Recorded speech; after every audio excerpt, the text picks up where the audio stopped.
Hello, School Transportation Nation. Welcome back to the podcast. I'm Tony Corcoran, publisher of School Transportation News, and we are at episode 66, and you made it here with us. And this episode is brought to you by TransFinder, the leader in school bus routing software. We have a special interview today with Brian Trask at Unatego Central School District. Super excited for that. Also, my super fabulous co-host, Miss Taylor Hannon. Welcome. Hey, thanks for having me back. Second week in a row. Pretty stoked. Yeah, the audience voted and Taylor is back. I don't know what happened to Ryan. Will he ever come back? We don't know. Probably not. Taylor's looking forward to being my regular co-host here on the podcast, so we'll keep working on it. But Taylor, before we make that headline a real one, the June issue is out. Guess what? STN's June issue. I want to tell you guys some fabulous articles this month. We're doing a big Q&A with first student Miss Claire Miller and Shell Izzy from NextEra Energy Resources. They're breaking down school bus electrification. Really exciting stuff there. We also are talking big time contractors making investments in alternative energy. Some good editorial there to check out. Also recommend the story about connected opportunities, talking a little more about the 3G communication trend, sunsetting that out, and where does the next generation of 5G, 4G, how does that help you? So love to have you check out that. And our last feature was Handle with Care. COVID-19 has taught us about handling students a little differently. Read all about that as well. So highly recommended stories here in our June issue that is on the website now. So check that out. Taylor, let's talk a little bit about some top headlines. I know CDC came out and said that 50% of American adults are now vaccinated, me included, got the Moderna vaccine, a little sore in the arm afterwards. And, they text message me via the CDC app, checking on me, asking me lots of questions, how I'm feeling. They're pretty regular getting back to me. So, it's been a good ride. And also 61% of Americans have had at least one shot. So, very interesting stuff. Taylor, what are you hearing out there about the vaccine and school transportation? Yeah, so there's a big push to now vaccinate children ages 12 to 17, but it's slow going so far because of concerns from parents. Los Angeles Unified School District, for example, is holding a drive at campuses, in part with an education program to try and reverse misconceptions about the shot. But truly, it just comes down to a green light from the child's doctor. Both Pfizer and Moderna say their respective vaccines are 100% effective for 12 to 17-year-olds. But it must be noted that the CDC said no vaccine is 100% effective. Yeah, at this point, Taylor, the vaccine is pretty much available for everybody. So if you want it, you can get it. If you're choosing not to get it, that's a personal choice, right? In the end. And, that comes back to our conversation last week with everyone taking masks off, and that progressively is going to happen more and more. People are just through with it. They're over it. Where does that trust factor come in? Are people really vaccinated? And, I saw a report on a vaccination passport. Obviously, when you get your vaccine, they give you the little card, which, I could make 20 of those on my copy machine. So, it's really down to people's personal comfort level with getting back out there and living their life. And I think that's the promise of the vaccine, right? You get the vaccine, you can go back living your life and you don't have to live under a rock. And I know there's been conflicting conversations with the administration, with the CDC, with different health experts. And there's just kind of this tug of war that's going out there. And I'm wondering if a lot of it isn't health related or it's political. It's kind of this back and forth. So it's complicated, but I think truly it's up to the individual. And also that comes back to parents' comfort with kids riding the school bus. If masks aren't going to be mandated on school buses, do school bus drivers have an issue with that? That means they're going to wear masks because we already have a school bus driver shortage. So we don't need drivers saying, hey, I won't drive this bus because kids aren't masked because I don't feel comfortable. So how do you deal with that? That's a real challenge in my mind. Tony, I would agree. And I think a lot of it is coming down to you won't be able to do certain things unless you show this proof of vaccination or a negative COVID test. My brother's high school prom is actually requiring that, either a vaccination card or a negative COVID-19 test. So I think it's definitely going to be seen more often, where in order for people to have that comfort level, they know the people around them, also are protected, essentially.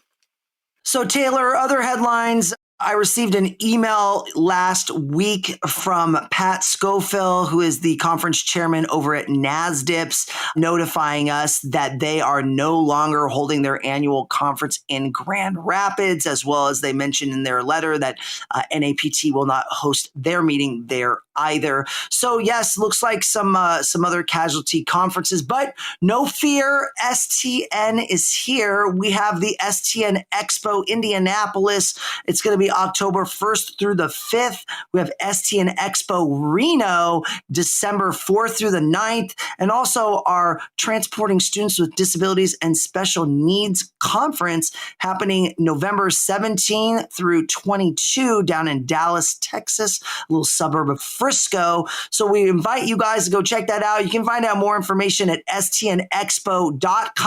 And guess what? Registration is now open for all conferences. So you can go on, you can register. If you have any credits left over from previous year signing up, we'll be happy to apply those for you.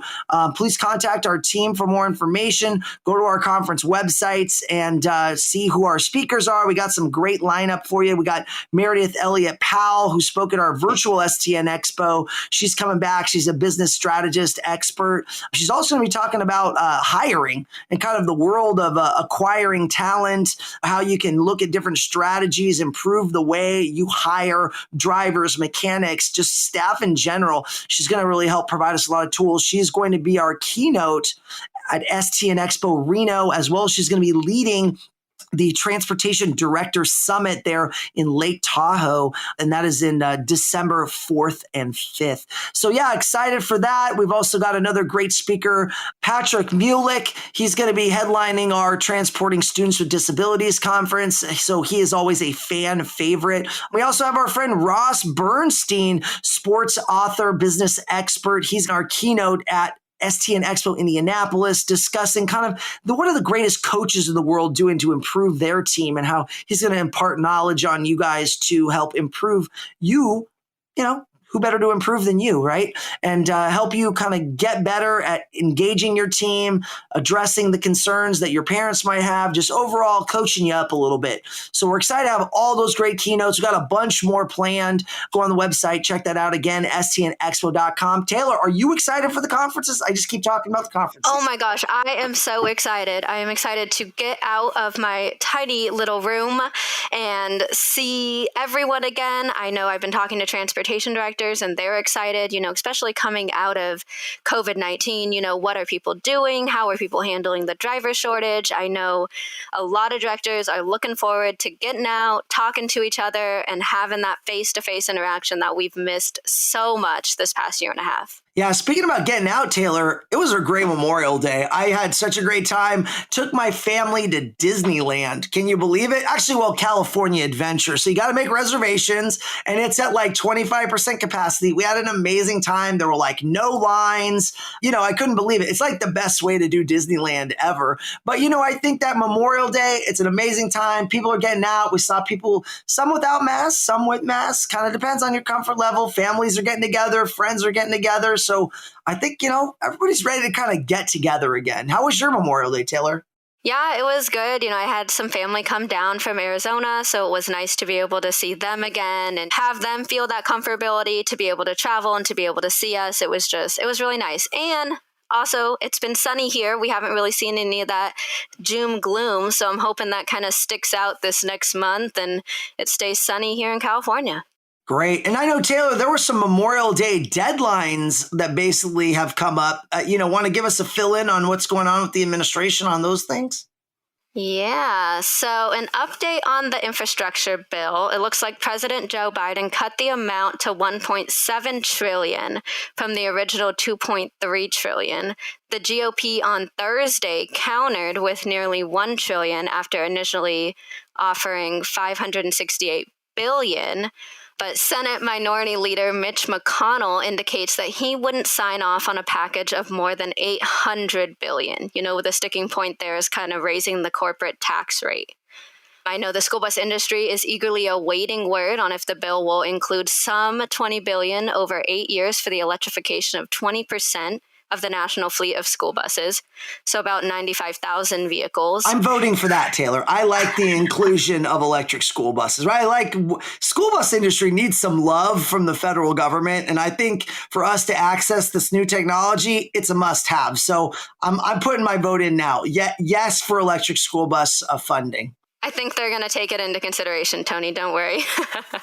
But currently, there are about 1,000 electric school buses in operation. So it's ramping up, more out there.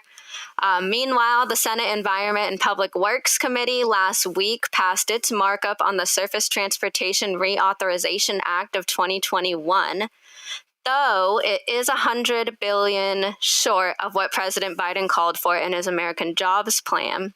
Committee Chair Edward Markey of Massachusetts asked Senate Majority Leader Chuck Schumer to pass legislation that more fully addresses climate, jobs, health, and equity issues. So we'll kind of see, what happens there. But Tony, on the school bus side of things, Senator Tammy Duckworth of Illinois introduced the School Bus Safety Act, and this is the third time she's reintroducing this. So she talked about it during the 51st Annual National Association of State Directors of People Transportation Services Conference in Washington, D.C. And so I actually was there, listened to her talk about, where this drive for the bill comes from, and there is an article online about it. So I encourage everyone to head over to stnonline.com and search Duckworth, and they can kind of find out more information. But essentially, the School Bus Safety Act would require the U.S. Department of Transportation to issue rules requiring all school buses to include automatic emergency braking, electronic stability control, an event data recorder, a fire suppression system, and 3-point safety belts. The bill also calls for safeguards to prohibit hazardous quantities of gas or flames from passing from the engine compartment to the passenger compartment. So there's a lot of safety technologies kind of wrapped up into this bill. And like I said, this is her third time reintroducing it. It's going to hit the Senate in a couple weeks here. She's hoping that kind of gets some action and gets some movement. Yeah, I mean, Taylor, the big rub on this bill has been, is it going to be more unfunded mandates, right? Love a bill, love requiring it, but show me the money, right? Like, we got to have funding to pay for this stuff. Now, granted, in the Fed, they're offering school electrification and infrastructure and all these other fun bills. That's really exciting, right? Like, just say, hey, you should do electric school buses, but there's no money. Well, okay, that's not going to happen. The same goes here, right? If you want a safety act, you're going to need to fund that safety act. So I think that that's a really big element here of this bill. Now, because it's Democratic House and Senate, I think this really actually does have a chance to pass, right? So I think before it was like, oh, no way it'll pass. But in the end, it really comes back to, is it going to be funded or unfunded? And the school bus industry has just been battered with unfunded mandates over the years, and we just keep having to absorb more and more and more. Now, that is a laundry list of equipment, right? So if you're talking about so many different things, and obviously the national debate about restraints and seatbelts on school buses has been top of mind for years, right? We have heard numerous speakers from NHTSA, we've heard administrators, we've heard research studies. I mean, it's a no-brainer to me to put seatbelts on school buses, but we need money to pay for it. So that's always what it's about. In the end, the technology's there. We can always make school buses safer. But without funding, it's going to be tough. So I think most districts at this point, if they can do it, they're going to try to find the money, or they're just going to take it upon themselves to maybe do a bond measure, something like that on a local level. We're seeing a lot, obviously, Texas, they've engaged, they passed a law. It's been instituted on all new school buses. So what's that future hold? And then fire suppression. I think fire suppression is one of those things that we've discussed over the years that, people think it can't happen until it does. It's kind of like insurance. Like, you don't really need insurance until you do. So there's a real challenge there. I think people got to get over that kind of hurdle to say, hey, do I invest in fire suppression? And it comes back to safety, peace of mind. A lot of other commercial vehicles have fire suppression, and school bus, they just don't. It's kind of like seatbelts. it's kind of taking a very similar path. It just takes a long time to get adoption in each state. But I really think, school transportation professionals are always committed to the safest environment for the kids. And if they can find the funding, they're going to institute those technologies. I mean, Taylor, don't you feel the same way? Definitely. And in her 2019 bill that she introduced, it did include kind of a grant program so that school districts would be able to use it to make these changes at a more reasonable cost. I think the amount of funding was tied to the number of kids on the subsidized lunch program in each school district. So that's kind of how the grant program worked. And the bill she introduced in 2019, I have yet to really see what this bill says. I know it's coming out in the coming weeks. So I'd be interested to see if that grant program carried over and if that's something that school districts would be able to tap into as well. Yeah, no, it's really interesting stuff, Taylor, and I can't wait to see what happens. There's a lot of legislative activity around school transportation, more than I can ever remember. So, and I really do think a lot of these bills have a chance to pass. Do I think everything's going to pass? Yeah, probably not. Some of it would be great. Anything helps. So we're just kind of looking for that lifeline at this point. But, kind of moving in, we got some exciting interviews. I'm going to be talking with Brian Trask from Unatego Central School District coming up next. Can't wait.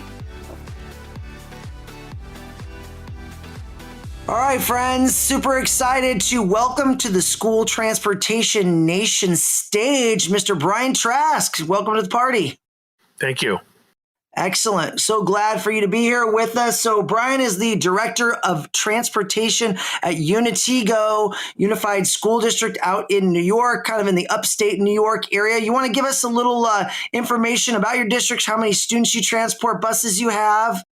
Sure. We're located central New York and closer to the southern tier.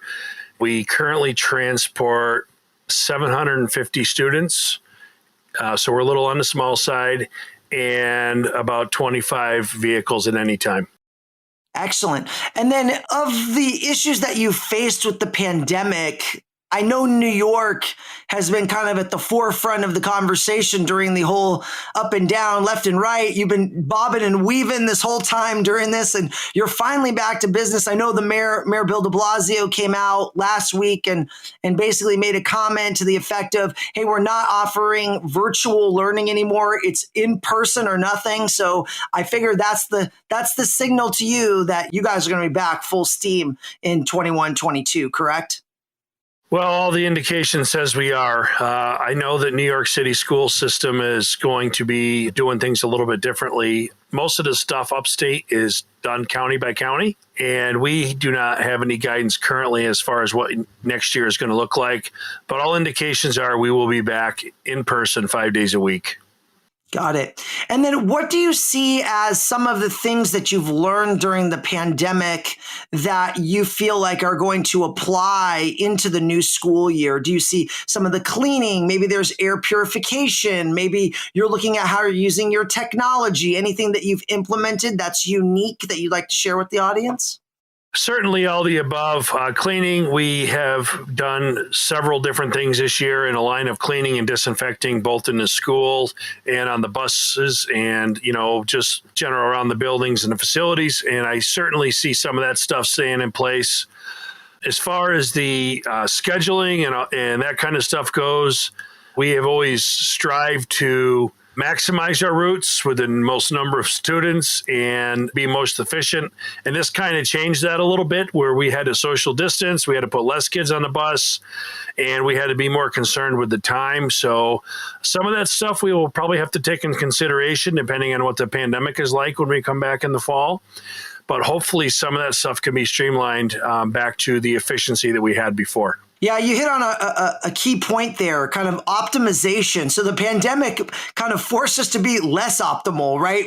We're trying to be less efficient. It almost isn't in our DNA to do that, right? It's kind of crazy to think, like, how does that happen? But here we are, we're coming back. So how do you see technology supporting basically that return to school, supporting your staff, getting them back on track, basically? Well, technology definitely has played a huge role in this, and I happen to be the director of technology at the district as well. So both on the learning front and on the staff side, we have had staff that have learned a lot about technology. Students have Wi-Fi hotspots. We are looking at possible having technology on the buses as far as Wi-Fi on the buses.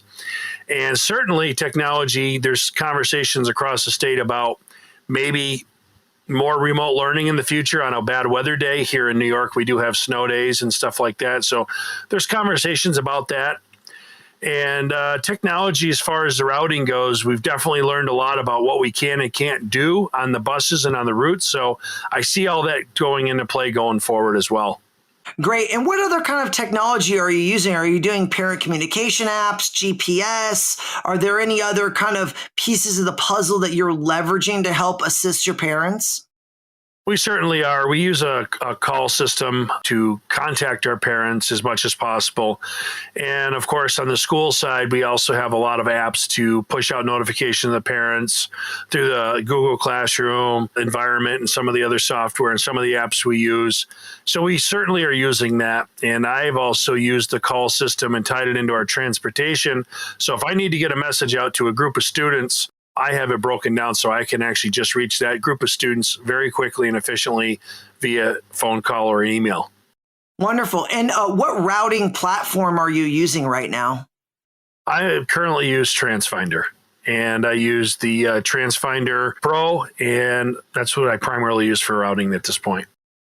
So also looking at CDC guidelines, how has technology helped you kind of navigate? Because you have a unique situation in your district, right? You're straddling the line between two different counties. So how does that work in terms of trying to navigate getting students from point A to point B, different rules, different policies? What does that look like for you? It's definitely been a challenge this year. My district actually sits right at the edge of one county. We actually have two counties of students in our district, and then we have a third county that's our BOCES. So I'm really dealing with three different counties here in our area. And the rules have been a little bit different because everything is done at the county level. So some of the guidelines as far as contact tracing and quarantine have been different across counties. And of course, some of the schools have been in session and more so in one county, and they have different hybrid schedules at the different schools. And it's been very, very challenging this year, but we have actually used technology. We've been having weekly COVID meetings within our BOCES region, and a lot of the districts have participated in that. So we try to communicate. We have the Department of Health there, and we have representatives from a couple of the medical organizations there and the folks from BOCES Health and Safety there. So it's been kind of a challenge this year, but we've used that technology to have frequent meetings from our offices, talk about what's going on, how many cases, how many quarantines. And as regulations change, we have gotten back together and adjusted our plans accordingly to make sure that we are all in the best compliance we could be. All right, very good. Well, Brian, thank you so much for jumping on the podcast and sharing a little bit with us about what's affecting your district. Thank you. Thank you very much. Appreciate your time. Special thanks to Brian for jumping on the podcast today with me. Really appreciate you being here. Also, our friends at TransFinder, thank you for sponsoring this episode. They're the leader in routing software. Be sure and check them out. Learn more, transfinder.com. And also my super amazing, wonderful, multi-talented host, Miss Taylor Hannon. Thank you for being with us, Taylor. All right, guys, I need you to subscribe, stream, download, share, get the STN podcast out to all your friends in school transportation. Share the good word. You know, if you see me post anything on LinkedIn, you see an STN post, repost it, share it.